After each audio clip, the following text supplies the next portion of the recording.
when I was in my favorites, and it relaunched me right back where I was, which is really nice.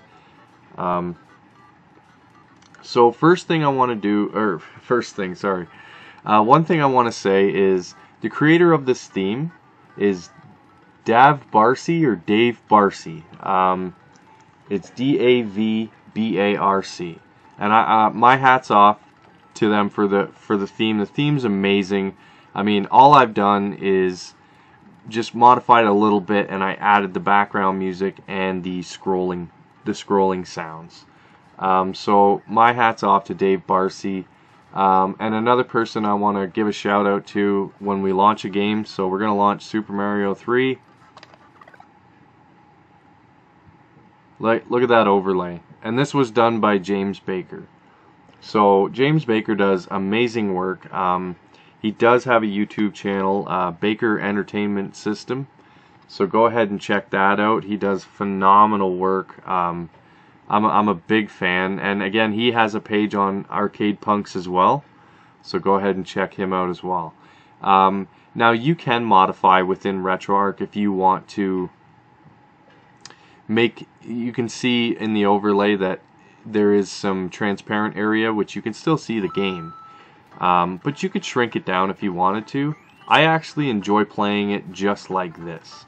I think this works best for me, but it all comes down to preference. And you would have to modify your screen size within RetroArch, and I'm not going to get into it because it's trial and error for everyone. There's other videos out there that could teach you a little bit of Googling. Normally I try to show you guys everything, but it really comes down to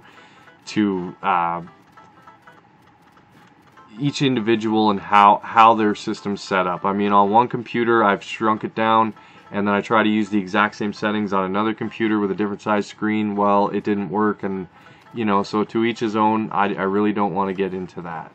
But the reason why we did the hotkeys in RetroArch is now we can do like the NES Classic if it's hacked with Hackchi. Is hold select, press down, and you're right back. And there you go. And you can play another game.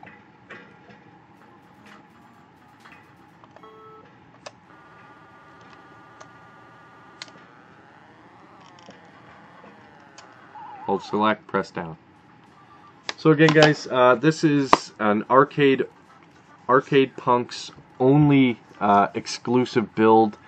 I wanted to get this out as quick as possible.